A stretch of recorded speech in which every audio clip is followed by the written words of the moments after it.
लेकिन मैं तो आपका कई करोड़ रुपयों का लाभ कर रहा हूं।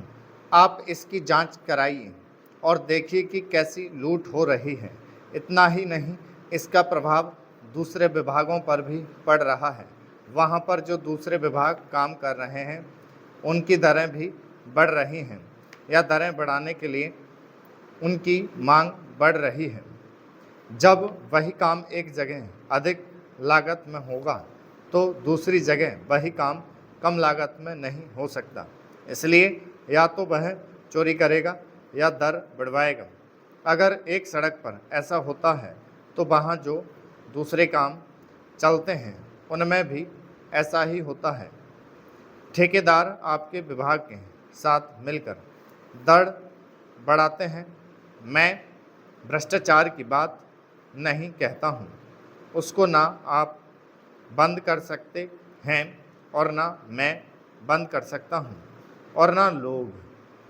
अध्यक्ष महोदय, मैं कल कह रहा था कि वित्त मंत्री जी ने जिस संदर्भ में यह बजट प्रस्तुत किया है और जिन परिस्थितियों की पृष्ठभूमि में वित्त मंत्री का भार संभाला है, उस दृष्टिकोण से यदि इस बजट को देखें तो हम इस परिणाम पर पहुंचेंगे कि वित्त मंत्री जी ने निश्चित तौर पर ऐसा काम किया है जिसके लिए वे धन्यवाद के पात्र हैं।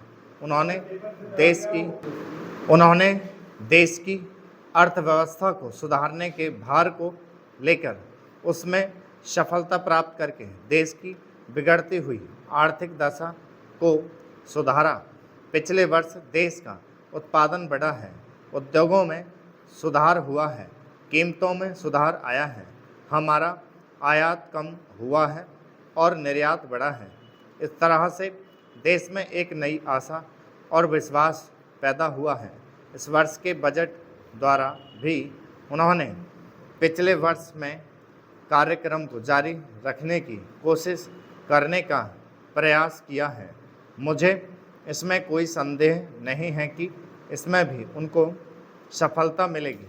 उन्होंने देश के आयात निर्यात के बारे में जो कदम उठाए हैं उनमें से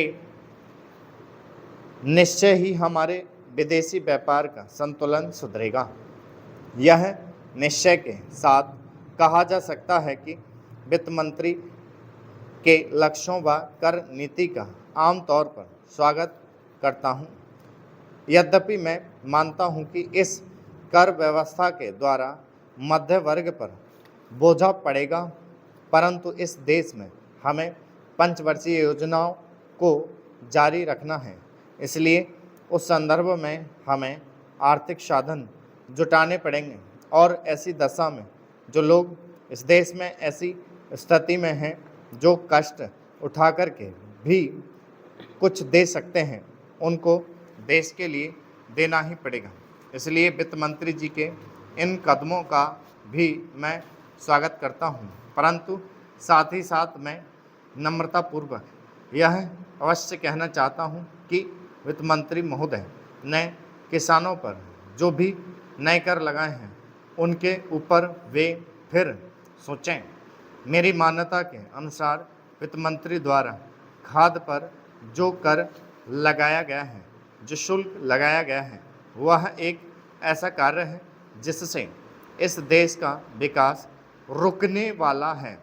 उन्होंने अपने बजट भाषण की भूमिका में कृषि संबंधी कच्चे माल के उत्पादन के लिए पूंजी लगाने की आवश्यकता पर जोर दिया है। उनकी स्वयं की यह मान्यता है कि कृषि का उत्पादन बढ़ाना बहुत आवश्यक है। अध्यक्ष महोदय, उसके लिए सब कुछ करना है तो फिर कृषि उत्पादन का जो मूल आधार है, उस खाद और पानी की जो व्यवस्था है, जब उस पर ही कर लगाया जाता है तो मेरे मन में आता है कि कहीं वित्त मंत्री महोदय अपनी ही बात को अपने ही सिद्धांतों के द्वारा तो काट नहीं रहे हैं। मैं कहना चाहता हूं कि हमारे देश में अभी भी चौथाई भूमि से ज़्यादा सिंचित भूमि नहीं है।